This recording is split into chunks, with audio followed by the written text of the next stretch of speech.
그동안 잘들 지내셨습니까? 이 햇볕에 휘둘리지 않도록 이 그늘로 들어가십시오. 날씨가 이제 가무니까 사람도 이 가뭄을 타게 됩니다. 저도 요즘 이 건강 상태가 별로 안 좋습니다. 이 밤으로 가끔 이제 기침을 해가지고 오늘도 혹시 이제 법회 중에 제가 기침을 할지 모르겠습니다. 미리 양해를 구합니다. 지수화풍, 흙과 물과 햇볕과 이 공기, 이 네 가지가 없으면 우리가 살아갈 수 없습니다. 우리 몸도 지수, 화풍 이 네 가지로 이루어졌다고 하지 않습니까? 흙이 없다면 우리가 어떻게 밟고 다닙니까? 또 우리가 먹는 곡식이라든가 물이 어디서 나옵니까? 또 우리 몸을 이루고 있는 물기, 물 없이는 또 한시 우리가 살아갈 수 없습니다. 이 몸에는 3분의 2가 물이라고 하지 않습니까? 또 햇볕 없으면 살아있는 생물들이 제대로 생명을 존속시킬 수가 없습니다. 뭐 공기도 그렇죠. 그런데 이런 흙과 물과 햇볕과 이 공기, 이 세상을 이루고 있고 이 몸을 이루고 있는 근본적인 요소들입니다. 이런 것에 대한 은혜를 우리가 까맣게 잊고 지냅니다. 너무나 당연한 줄로 알아요. 요즘 같은 가뭄이 닥쳐야 비로소 물 귀한 줄 알지 않습니까? 우리 몸은 물을 마시지 않으면 사흘을 더 버티기 어렵습니다. 머리에 붉은 수건을 짙은 동이고 단식 투쟁하는 사람들도 물만 한 번 마셔야 돼요.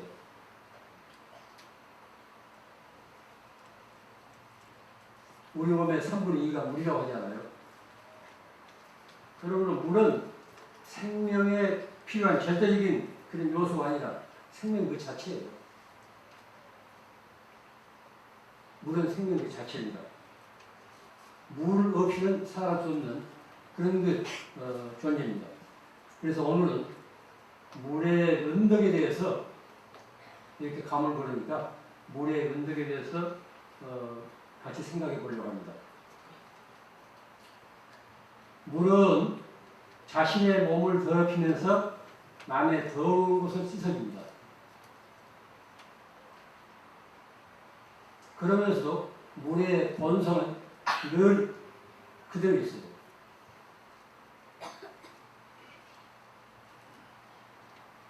만약 이 세상에 물이 없다고 생각해 보세요. 상상할 수 없는 일이지만은 우리가 먹는 음식뿐 아니라 세수, 목욕, 빨래, 또 대소변에 귀시 닦기까지도 물이 다 해주잖아요. 옛날에는 재래식 화장실에서는 그런 일이 없었는데 뭐 서양식 이제 양변기를 쓰다 보니까 물이 안 나오면 엄청 못하잖아요. 또 물이 기계로 움직입니다. 동력을 만드는 거예요. 뿐만 아니라 식물을 통해서 산소를 공급합니다. 산과 들녘에 사람들이 어질러 놓은 그런 산더미 같은 쓰레기를 물이 아니면 누가 치워줍니까? 폭우가 아니면은 누가 치워줄 사람이 없어요.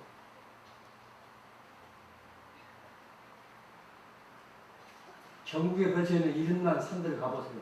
쓰레기로 지산이고 설악산이고 할 거예요. 쓰레기 천지입니다. 요즘은 히말라야까지도 등산국분들이 가서 이제 버리는 쓰레기가 잔뜩 쌓여있다고 하지 않습니까? 생태계의 균형을 위해서는 때로는 홍수가 필요해요. 인간들이 저질러 놓은 그런 그 쓰레기를 치우기 위해서는 홍수가 필요합니다.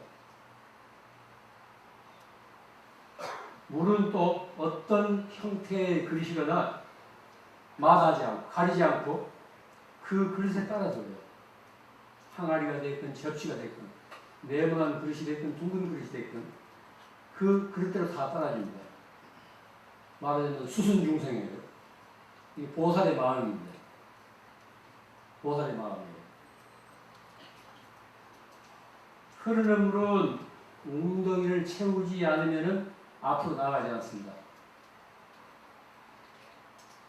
자신을 필요로 하는 곳에 헌신해요. 다 맡깁니다.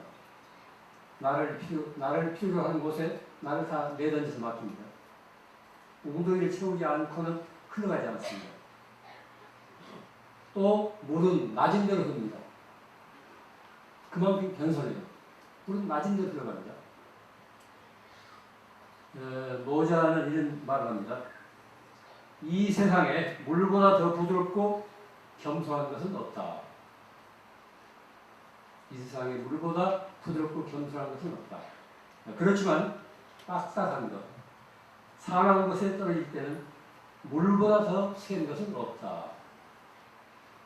이와 같이 약한 것이 강한 것을 이긴다. 낙수물이 한 방울 떨어진 낙수물이 그 굳은 돌을 뚫지 않습니까? 또 방울물이 모여서 댐을 이루어요. 댐을 이루어서 동력을 만듭니다. 약한 것이 강한 것을 이긴다. 이런 그 오묘한 도리, 이 오묘한 도리, 이거는 알아야 됩니다. 이것은 어떤 모성적인 결핵이에요. 어머니들이 이제 약한 것 같지만 얼마나 강인합니까? 어머니들은 이 땅과 돼지와 같습니다. 그러니까 거기서 생명을 잉태하죠. 제가 귀에 있는 대로 얘기합니다. 이런 지구가 이렇게 뭐 종말을 보하듯이 여러 이제 천재지변이 이렇게 일어나고 있는데, 우리가 이런 그 재난에서 벗어나려면 어머니들이 힘 많이 어려워요. 생명을 잉태하기 수다하는 그런 어머니들의 절여, 그런 슬기 아니면은 지구의 종말에서 벗어날 기약이 없습니다. 각 가정에서부터 그런 어머니들의 저력이 발휘해야 됩니다. 어떤 위기에 처해보세요. 남자들은, 아버지들은 당황해요. 화만 벌컥벌컥 내고. 그러나 어머니들이 차분하게 생각하면서 그 위기를 극복할 수 있는 지혜를 일으킵니다. 그것은 어머니들이 지니고 있는 천성적인 그런 저력입니다. 잠재력이에요. 약한 것이 강한 것을 이깁니다. 세상 사람들은 이런 도리를 머리로서는 알고 있으면서도 막상 실천하려고는 하지 않습니다. 집안에서 무슨 어머니들이 무슨 얘기하면 잔소리 말하고 그냥 무시해버리잖아요. 요즘 이제 그 집안이 이제 사회가고 있죠. 남자들이 이제 서서히 이제 별 볼 일 없이 이제 탈세해 가니까.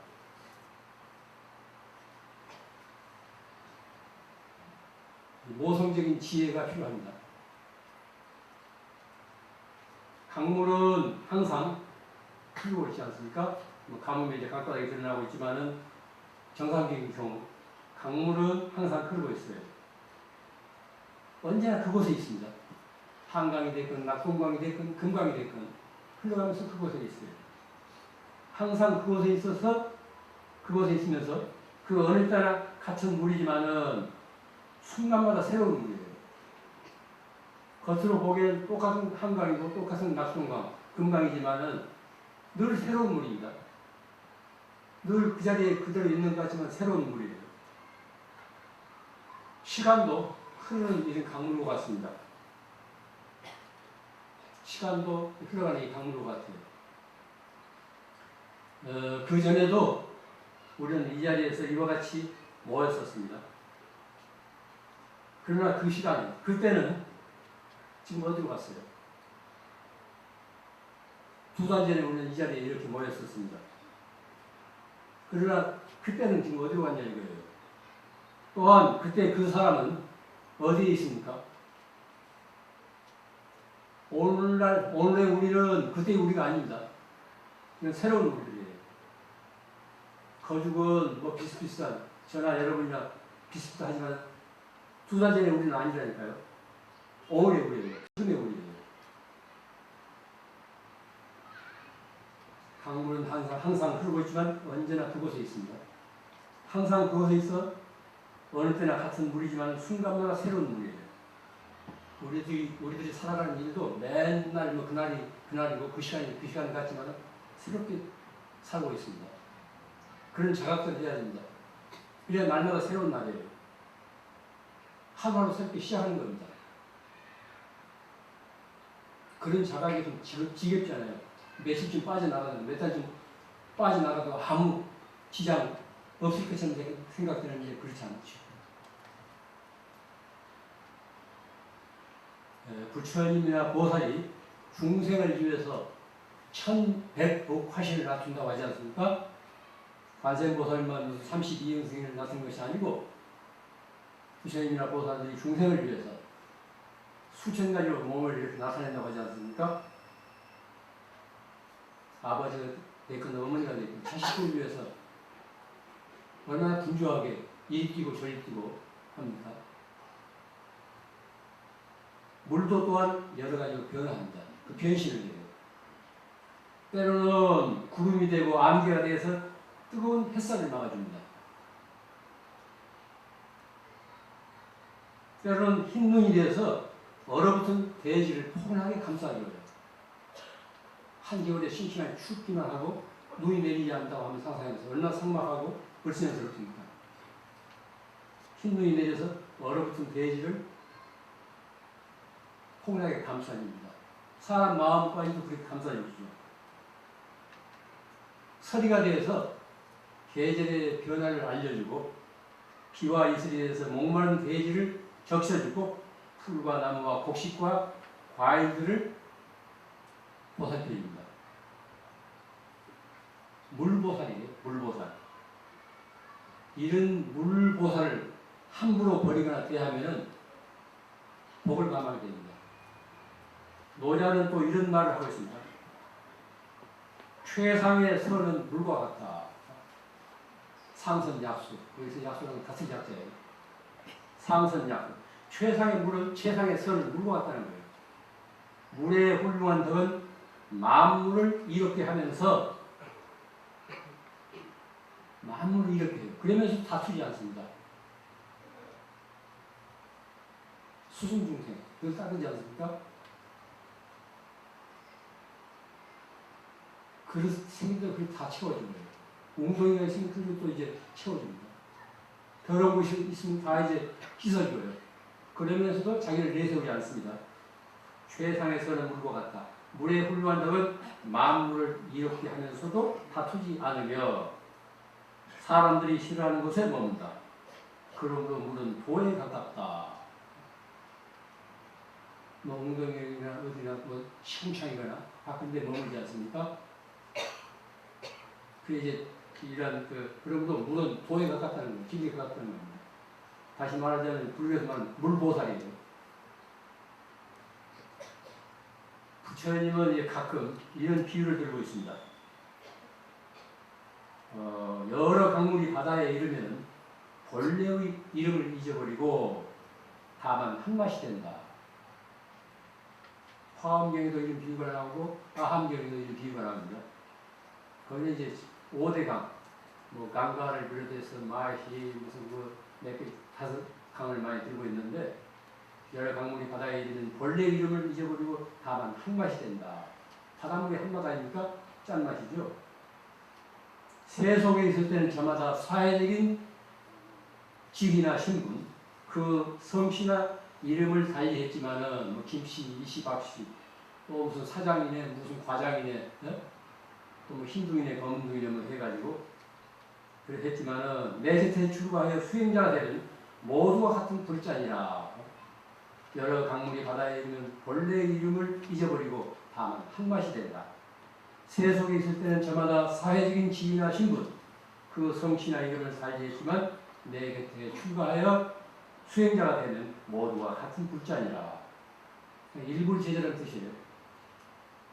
불법의 형제들입니다. 이렇게 우리가 이제 무슨 인연을 이었겠나 이 모양이 이렇게 모여있지만은 다 이제 부처님을 인연으로 해서 모여들지 않습니까? 똑같은 불자예요. 출가를 했든 제가를 했든 일불 제자입니다. 한 스승의 가르침을 믿고 따르는 법의 형제들입니다. 경전에는 또 이제 이 몇 가지 공덕, 8공덕수가 있어요. 8가지 공덕의 물이 있어요. 8공덕수. 뛰어난 특질과 효능을 지닌 물, 또 극락정수의 연못에 이제 가득한 물이래요. 이 8공덕수가 아미타경이나 무량수경을 보면은 이 8공덕수 이야기 나와요. 사전에 찾아보니까 8공덕수가 이제 어떤 것인가 하면은 달고, 차고, 부드럽고, 가볍고, 맑고, 냄새가 없고, 마실 때 목구멍을 상하지 않고, 마시고 나서 뒤탈이 없는 물, 이렇게 나와요. 자세히 들어보세요. 8공덕수라는 게 대단한 게 아닙니다. 20여 년 전만 하더라도 우리가 늘 마시던 그 물이에요. 달고, 차고, 부드럽고, 가볍고, 무거운 물은 뭔가 금속성이나 다른 게 이물질 섞어서 무거운 거예요. 가볍고, 또 맑고, 냄새가 없고, 진수무양이라고 그러지 않습니까? 진짜 좋은 물은 향기가 없다는 거, 냄새가 없다는 거, 진수무양. 마실 때 목구멍을 상하지 않고, 마시고 나서 뒤탈이 없다. 여기 뒤탈이 없다고 했지만 그 구체적인 내용을 보면 배 아프지 않는 물이에요. 그런데 이런 물이 대단한 물이 아니라니까요. 뭐 극락성이 있는 물이 아니고, 우리가 20여 년 전에 마신 똑같은 물이에요. 지금도 이제 오염되지 않는 산골에 가면 이런 물이 흐르잖아요. 그런데 이런 물을 누가 망쳐놨어요? 누가 오늘날 저녁에 이렇게 망가뜨려 놨습니까?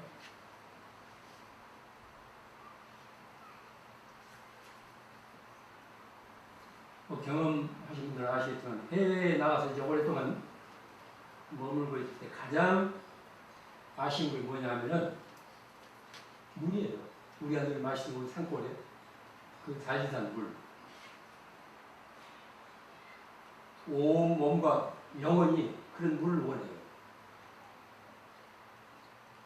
그래서 국내로 돌아온 비행기 타면 맨 먼저 찾는 게 이제 우리 생수 아닙니까? 어디 이제 타지방에 가서 수소가 많네 안 많네 그런 말을 하다가 물과 토양 그 지역의 기후 풍소인데 물과 토양이 안 맞을 때 그 지역에 살 수 없잖아요.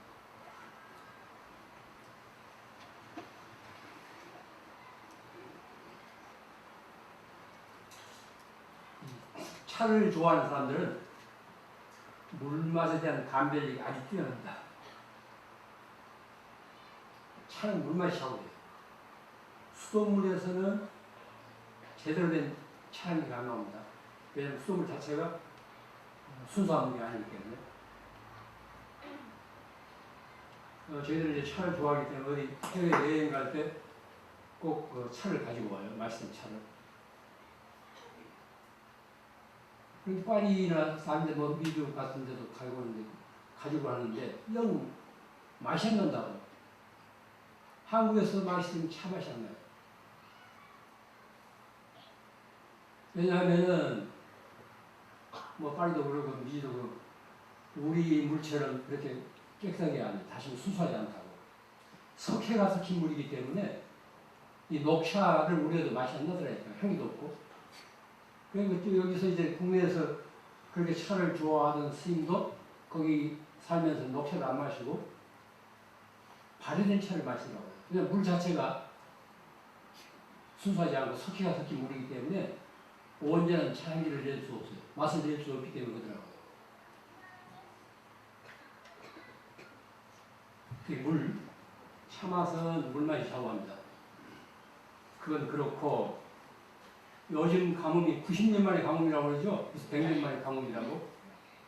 또 어떤 나라에서 막 홍수가 나가지고 다 이제 이 집이 모두 그저 가져두고 떠내려가고 뭐 전담이 몸을 매몰되고 그러지 않습니까? 아마 이런 현상을 모르긴 해도 갈수록 심해질 거예요. 왜냐하면 지금 우리가 살아가고 있는 이 형태가 한 짓들이 그리고 불러들여요.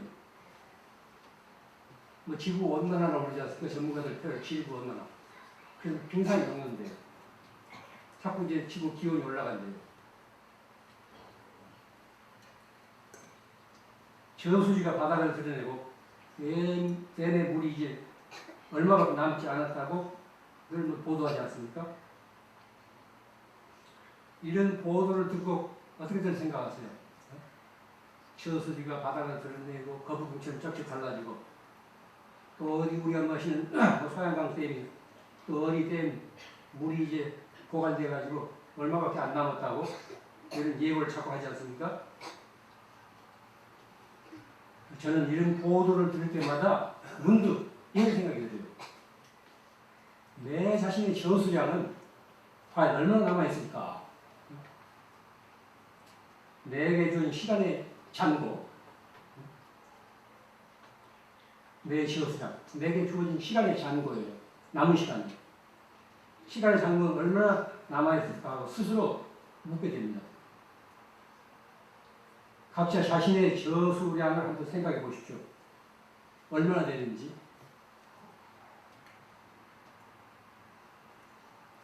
오늘 하루가 지나가면은 우리 목숨에서 그 하루가 줄어듭니다. 명심하십시오. 오늘 하루가 지나가면은 우리 목숨에서 그 하루가 줄어든다고요. 물을 함부로 버리지 않고 아껴 써야 하듯이 우리에게 주어진 한정된 시간, 무한한 시간이 아닙니다. 한정된 그 시간을 헛되이 보내지 않고 유용하게 쓸 수 있어야 돼요. 한 번 지나가면은 흐르는 강물처럼 다시 되돌릴 수 없는 것이 사람의 목숨입니다. 한 번 지나가면 흐르는 강물을 다시 되돌릴 수 없듯이 다시 되찾을 수 없어요. 이게 우리 목숨입니다.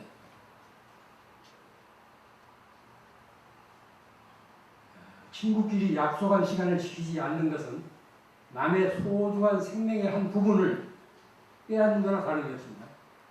마음에 새겨두십시오. 친구끼리 약속한 시간을 지키지 않는 것은 남의 소중한 생명의 한 부분을 빼앗는 거나 다름이 없습니다. 약속 시간을 번번이 어긴 사람들 있잖아요. 가진 이유를 다하면서 뭐 택시를 못 잡아서 또 무슨 버스가 지나가지고 나오려니까 막 전화가 와서 가진 이유를 다 나가. 이 사람들은 상습적인 시간 도둑이에요. 상습적인 시간 도둑이라니까. 그 어디가? 다른 시간 약속, 다른 사람 무슨 버스를 놓쳐서 무슨 택시 잡을 시간을 생각 안 해서 뭐 전화 못 받아서 나왔겠어요? 다 약속된 시간을 가기 위해서 미리미리 상대방한테 폐해를 끼치지 않기 위해서, 신뢰하지 않기 위해서 그렇게 준비하는 거죠. 예를 들어 상습적인 시간 도둑은 좋은 친구가 아닙니다. 좋은 친구란 시간을 소중히 여겨서 그 시간을 살리는 사람이에요. 시간을 살리는 사람이 좋은 친구지 시간을 죽이는 사람은 좋은 친구가 아닙니다. 각자 한번 스스로 물어보십시오. 내가 하루를 살아가면서 시간을 살리고 있는지 시간을 무가치하게 죽이고 있는지.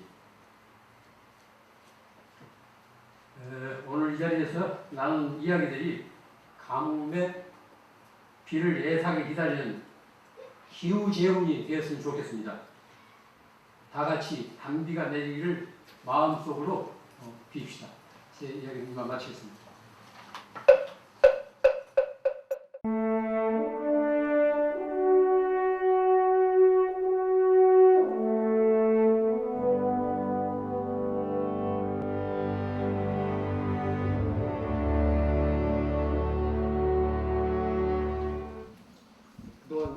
수고하셨습니까? 날씨가 이렇게 좋은데 단풍 구경들을 가지 않고 절에 오셨습니다.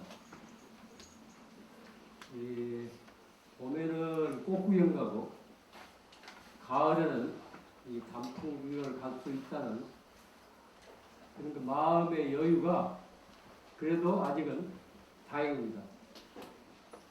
계절은 늘 이렇게 바뀝니다.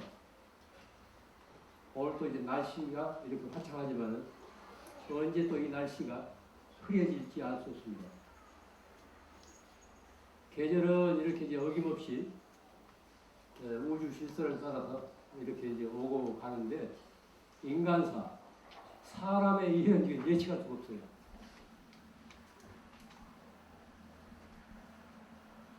미국 그 테러 사건 이래로 세상은 얼마나 거칩니까? 얼마나 어지럽습니까? 밀가루 때문에 지금 공포에 떨고 있잖아요. 이게 사람의 일이에요.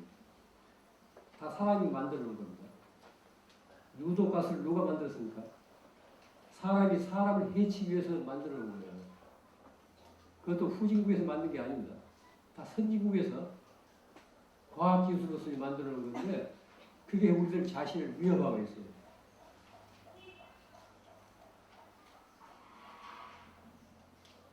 사람이 하는 일 거듭거듭 생각해야 됩니다. 저번에 제가 나왔을 때 그 전시회를 하나 봤어요. 잘 아시겠지만 저 이제 우리 마당에 돌로 된 관음상이 있지 않습니까? 최종태 선생님이 만들어 놓은 건데 올해 최종태 선생님 그 칠순이래요. 그 칠순을 기념해 가지고 전시회가 있었습니다. 평창동 가나아트 그 전시회에서 거기 갔었는데 오랜만에 이제 최하박을 뵙고 이제 이 얘기를 나눴는데 그때 최하박의 이 얘기가 지난 그 100년 동안 20세기의 세계 미술사에서 아주 주목할 만한 현상이 있었대요. 인간의 형상이 그려지지 않았답니다. 그리고 그림에서 자연의 형상이 사라졌대요.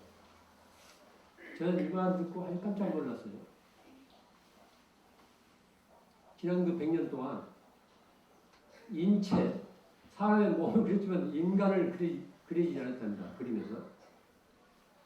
또 자연의 형상도 그렇게 다루지 않았대요. 물론 뭐 소수 예술가들, 가령 자코메티라든가 또 루오 같은 사람들은 인간을 다루었지만은 소수 이런 분들을 제외하고는 거의 대부분의 예술가들이 인간과 자연을 소외시켰다는 겁니다. 자기 예술 작품에서. 이건 심상치 않는 일이에요. 아름다움을 추구하는 예술가들이 자기 작품 세계에서 인간과 자연을 도외시했다는 것, 이게 상당히 문제가 심각합니다. 뭔가 어떤 남식을 하고 있는 거예요. 거리의 이제 풍경만을 그린 그런 화가가 있었대요. 그런데 이분 그림에도 집과 거리만 있었지 거기 사람이 등장하지 않는데요. 예전 그림과는 전혀 다르지 않습니까? 뭐 예전 동양화도 그렇고 서양화도 그렇고 자연과 사람이 어울리고 있는데 거리 하늘도 사람이 있어야 되는데 집과 거리만 있지 사람이 없다는 거예요. 아마 이것은 지금 우리가 살아가고 있는 이 세상을 단적으로 상징한 그런 모습일 겁니다. 아름다움을 지향하는 예술의 세계에서 인간과 자연이 살아있다는 것은 적잖은 충격이에요. 저는 그날 그 소리 듣고 곰곰 여러 가지로 생각했습니다. 하나의 도구처럼 인체는 다루면서도 인간을 다루지 않았다는 거예요. 인간 부재의 예술이 우리 인간에게 어떤 의미를 지니는지 그날 이후 저는 아주 곰곰이 생각하게 됐습니다. 사람은 뭐 홀로 사는 존재가 아닙니다. 가끔 저를 만난 신도님들이 아니 스님 혼자서 어떻게 사냐고 그러는데 제가 홀로 살지 않습니다. 사람은 내가 대표로서 혼자 살지만 많은 내이들이 여기 있어요. 또 여러분들과도 이렇게 직접 관계를 가지고 있지 않습니까? 사람은 혼자 살지 않습니다. 한때 시간적으로나 공간적으로 떨어져 있다고 해서 홀로 사는 게 아닙니다. 무수한 관계 속에서 주고받으면서 살아요. 한자로 사람인자 한번 보세요. 사람인자. 서로가 의지에 있단 말이에요. 어느 한쪽만 가지고 이렇게 서 있을 수가 없어요. 존재할 수가 없습니다. 사람인자가 상징하듯이 서로 이렇게 이제 의지하고 기대고 살아가는 존재입니다. 사람은 홀로 있지 않고 지수화풍사하되 흙과 물과 불과 바람, 나무와 새와 짐승 이와 같이 수많은 생물들과 함께 어울려서 이 커다란 어떤 생명의 흐름을 이루고 있습니다. 우주 만물 가운데 그 중에 하나가 사람이에요. 그 만물과 함께 어떤 커다란 생명의 흐름을 이루고 있습니다. 그런데 이 근대 과학에서 이런 어떤 부분에만 집착한 나머지 전체를 망가뜨려요. 부분에만 집착한 나머지 전체를 망각한 이런 그 맹점 때문에, 이런 맹목 때문에 서로 의지하여 사는 공생공존의 이런 틀이 깨져 있어요. 농경사에서는 서로가 그렇게 의지해가지고 공생공존을 해왔습니다. 산업사에 이르러서 기술사에 이르러서 그 틀이 깨졌다니까요. 그래서 이제 오늘과 같은 어떤 생명의 위기를 불러일으킨 겁니다. 균형과 조화로 이루어진 생명의 흐름을 무너뜨린 결과가 거친 폭력으로서 밀어닥치고 있어요.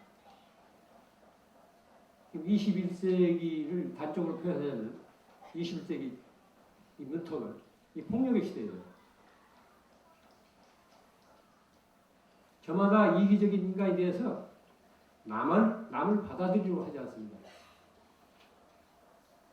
성급하고 조급해서 참고 기다릴 줄을 몰라요. 뭐든지 뜸도 들기 전에 즉석에서 해결하려고 합니다.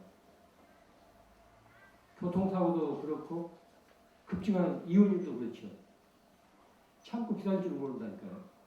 뭐든지 성급하게 즉석에서 해결하려고 해요. 복잡 미묘한 관계가 어떻게 즉석에서 해결이 됩니까?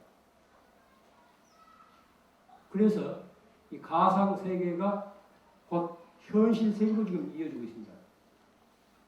가상 세계는 가상 세계로 그치지 않고 현실 세계로 이어지고 있습니다. 뭐 뉴스를 통해서 잘 아시겠지만 컴퓨터 게임에 열중하던 사람이 번번이 이제 패배하자 화가 잔뜩 나가지고 상대방을 찾아서 폭력을 휘두르잖아요. 이건 어린이 경우가 아닙니다. 30대 철이 든 사람이고요. 또 한 고등학생은 평소 자신을 괴롭히던 같은 반 친구를 수업 중에 살해합니다.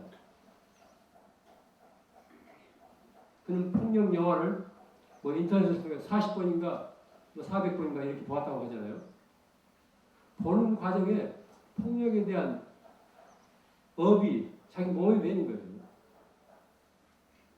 우리가 보고 듣는다는 것, 곧 우리 자신에게 어떤 씨를 심는 겁니다. 좋은 일을 보고 들으면 좋은 씨를 심는 거고, 나쁜 일, 어두운 일을 보고 들으면 우리 자신도 모르게 우리 심성에 어두운 씨앗을 심게 돼요. 요즘 뭐 저는 그런 시간도 관심도 없어서 뭐 그런 기회를 못 가졌습니다만 우리 극장가에서 폭력물이 아주 큰 성행, 큰 흥행을 이루고 있다고 그러지 않습니까? 우리 정서에 미치는 예양도 생각해야 한다니까요. 평소에 폭력에 억압된 사람들에게는 어떤 대리 만족을 통해서 적당한 이제 배설을 그런 그 쾌감을 느낄 수 있을지 모르지만은 이게 말짱한 사람들의 정서에 거친 나쁜 영향을 끼칩니다. 신문 방송에서 자꾸 좋지 않은 거 보게 되면은 우리 심성에 그게 필름으로 찍힌다니까요. 그래서 언젠가 이게 이제 재현이 돼요. 이걸 생각해야 됩니다. 우리가 보고 듣고 말하고 생각하고 행동하는 것은 업이 돼요. 업이 됩니다. 치고 받고 쓰러뜨리고 짓밟고 죽고 죽이는 장면을 즐기게 되면은 우리 기억의 필름에 찍혀서 잠재의식을 만들어요. 잠재의식을 이루게 돼요. 다시 말하자면 우리 마음밭에 그와 같은 씨앗을 뿌리는 겁니다. 이 씨앗이 어떤 상황을 만나면 자기 자신도 예상 못했던 끔찍한 결과를 가져오게 돼요. 이것이 업의 파장이에요. 그 흐름입니다. 우리가 보고 듣고 말하고 생각하고 행동하는 것, 이건 그로 끝나는 것이 아니고 우리에게 업이 된다는 것, 이거 명심하십시오.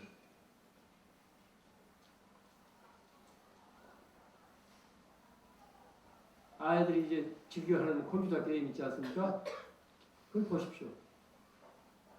거의 아이들도 그냥 치고 받고 때려 부수고 짓밟고 죽이는 거예요. 그런 그 업을 익히게 되면 이 아이들이 크게 되면은 그게 이제 필름에 기억에 필름에 찍혀가지고 언니가 이게 재현이 된다니까요. 그 무서운 겁니다.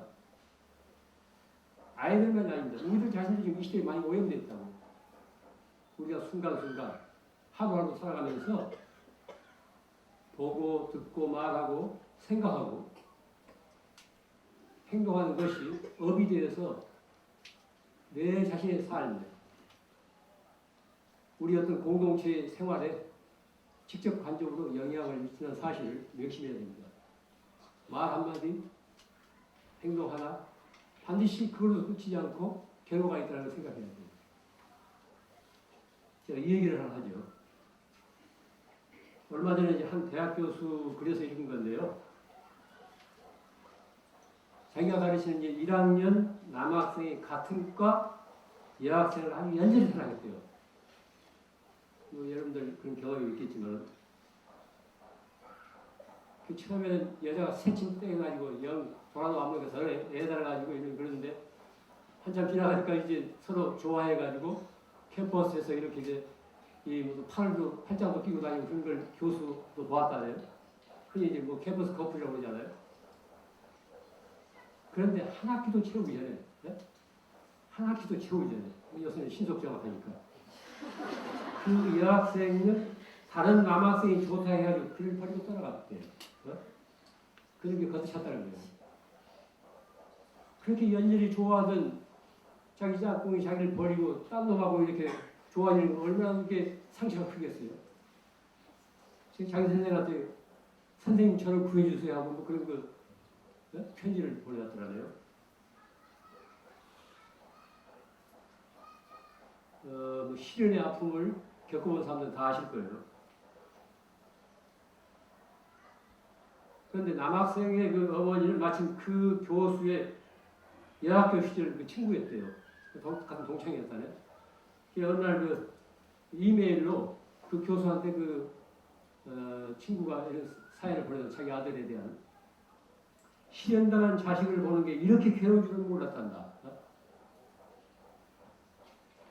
저 싫다고 버리고 떠난 애를 못 잊어 밤잠을 설치고 끼니를 거르는 자식이 너무 밉고 그러면서도 어미 앞에서 짐짓 아무렇지도 않은 듯 떠드는 모습을 보면 너무나 마음이 아프다. 사랑을 버린 죄에 대한 벌이 이렇게 혹독할 줄은 미처 몰랐다. 이런 그 이메일을 보내왔다네. 그러니까 이 여 교수는 그 평소 이제 그 친구에 대한 내막을 잘 알고 있는 거예요. 그 학생의 어머니는 현재의 남편과 결혼하기 전에 그 당시 민주화 운동을 하는 어떤 남학생과 열렬하게 아주 연애를 하고 있었대요. 사랑이 아니라 연애예요. 연애라는 게 언제 변할지 모르니까. 연자라는 게 이제 뭐 그릴 연자지만 이게 이제 획이 마음만 빼버리면 변할 변자로 돌변한다고. 변해가 돼요. 그 당시 민주화 이제 운동하는 어떤 남학생과 열렬히 온 모두 학교에서 다 알 정도로 열렬히 아주 그 연애를 했다네요. 그러다가 졸업과 동시에 오랫동안 사귀던 그 남자를 버리고 소위 조건이 좋은 현재의 남편과 결혼하게 됐대요. 흔히 있는 일이죠.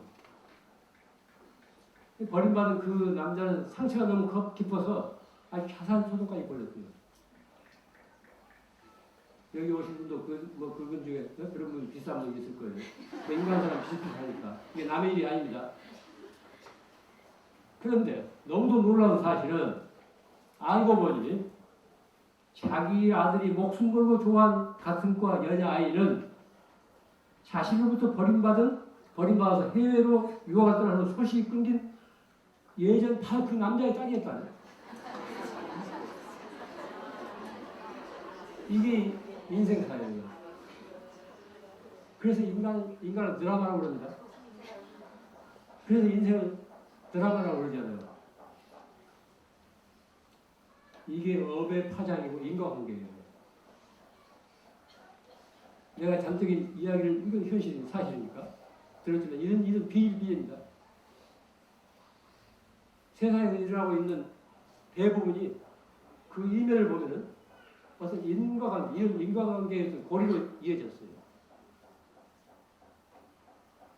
내가 지어서 나만 받는 것이 아니라 내 자식에게까지 그 업의 파장이 미쳐요. 이게 문제입니다.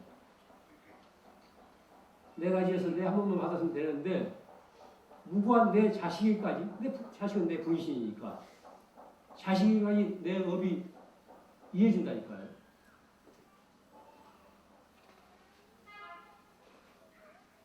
이와 같이 세상에서 일어나고 있는 온갖 사건과 사고는 인과관계의 고리로 이어져 있습니다. 인과관계의 고리입니다. 나쁜 짓 하지 말고 착한 일을 두루 행해서 그 마음을 맑게 가지라.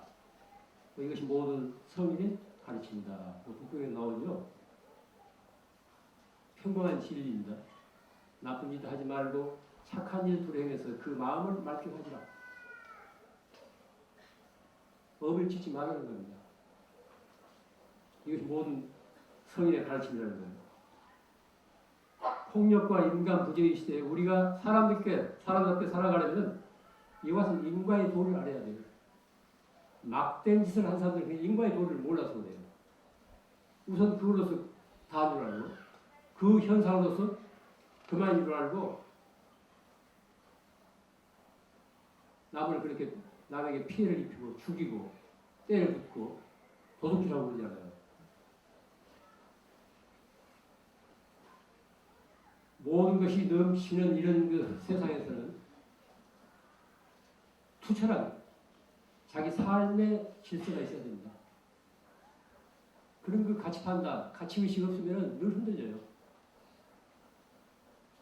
불필요한 것에 대해서 자제할 줄 알고 억제할 줄 알아야 됩니다. 너무나 모든 게 넘치기 때문에. 아까도 얘기했습니다. 우리가 보고 듣고 말하고 생각하고 행동하는 이게 업이 돼요. 업은 그걸로 쓴다는 것이 아니고 이 다음 어떤 결과를 낳는 모태, 씨앗이 됩니다. 오늘 하루 내가 어떤 업을 지었는가. 이것은 내일의 나를 만드는 겁니다. 또 오늘 내가 이렇게 있는 것은 지금까지 쌓아온 그 업의 연장이에요.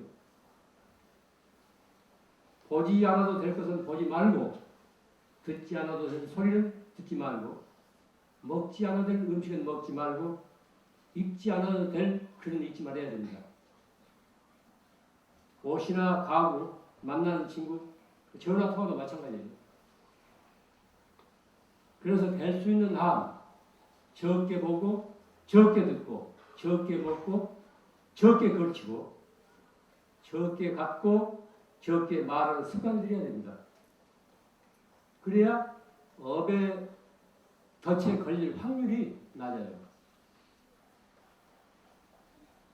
이것을 소극적인 생활 태도라고 생각하지 마십시오. 이건 지혜로운 삶의 선택이에요. 스스로 자기 삶을 자기가 규제해 나가야 됩니다. 왜냐하면 모든 것이 넘치니까. 밖에서 너무 감당할 수 없는 게 우리 안에가 밀려드니까. 스스로 그 방어막이 없으면 그 폭력, 그 흐름에, 그 거친 경위에 우리들 자신이 표당하게 돼요. 우리가 신앙생활을 한다는 건 뭡니까? 뭐 시간이 남아 돌아서 저녁 사람은 없을 겁니다. 할 일이 없어서 성당에 가는 사람이 없을 거예요. 뭔가 보다 의미 있는, 뜻있는 삶을 누리기 위해서 이 좋은 날 절에 오고 교회에 갈 겁니다. 그런다면 순간순간 우리가 무엇을 보고 무엇을 듣는가, 또 무엇을 생각하고 무엇을 말하고 어떤 행동을 하는가, 이걸 주셔야 돼요. 스스로 그걸 살펴야 됩니다. 끝으로 제가 이야기를 하나 더 하죠. 맑고 향기롭게 모이면서 이 보살펴드리는 대비 양로원이 있어요. 아시는 알겠지만 거기 버려진 노인들, 자식들도 거둘 사람이 없고 완전히 버려진 노인들, 요즘은 주로 치매 노인들이 있는데 거기 이제 주로 우리 맑고 향기롭게 모이면서 이제 거둡니다. 일주일에 한 번씩 가서. 저도 최근에 들어서 아는 이야기예요. 5년 전에 양로원에 들어온 그 할머니 한 분은 17살에 결혼했대요. 아이를 못 낳는다고 해가지고 20대 중반에 소박을 당했답니다. 옛날에는 그 유교적인 그런 풍습이라서 그 집에서 이제 욕조 나올 때 요즘 같은 뭐 유자로도 받아야 되는데 그 시절은 유자로 없던 시절이라서 나올 때 귀선지가 나오니까 막막하니까 돈을 좀 붙여가지고 왔어요. 돈. 경제적인 여유는 있던 집안인가 봐요. 근데 이제 돈을 붙여가지고 나왔던 게 늘 마음에 아마 어떤 가식이 됐던가 봐요. 5년 전에 이분이 그 대비 양로원에 들어왔어요. 1년 전에 양로원에 할아버지 한 분이 이제 새로 들어왔는데 그 노인이 바로 예전 자기 남편이래요. 바로 남편이에요. 그래서 얼마나 놀랐겠어요. 그런데 행인지 불행인지 치매에 걸려서 못 알아보더래요. 행 못 알아보더래요. 그렇지만 그 할머니는 마주치는 걸 아주 싫어했대요. 아마 그 마음의 상처가 깊어서 그랬을 거예요. 또 살아온 과정이 순탄치 않았기 때문에 그랬을 겁니다.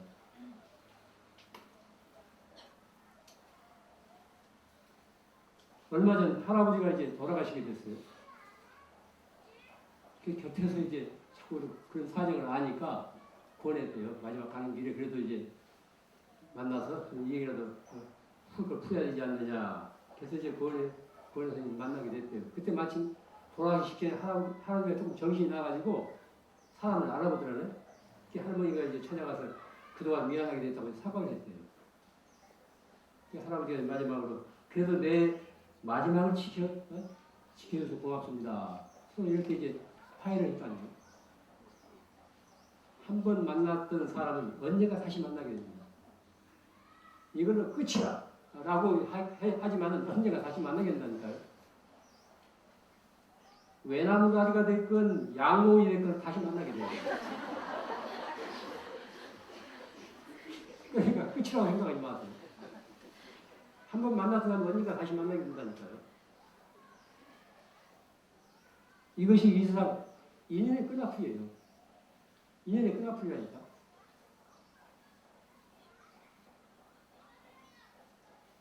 하루하루 살아가는 우리 관계가 어두운 것이 돼서 안 됩니다. 설사 마땅치 않고 좋지 않은 그런 관계를 개선해야 돼요. 그걸로서 그 현장만 생각하지 말고 이 다음에 올 것도 우리가 예상해야 됩니다. 하루하루 살아가는 동안 좋은 인연 맺기를 바랍니다. 제 이야기는 그만 마치겠습니다.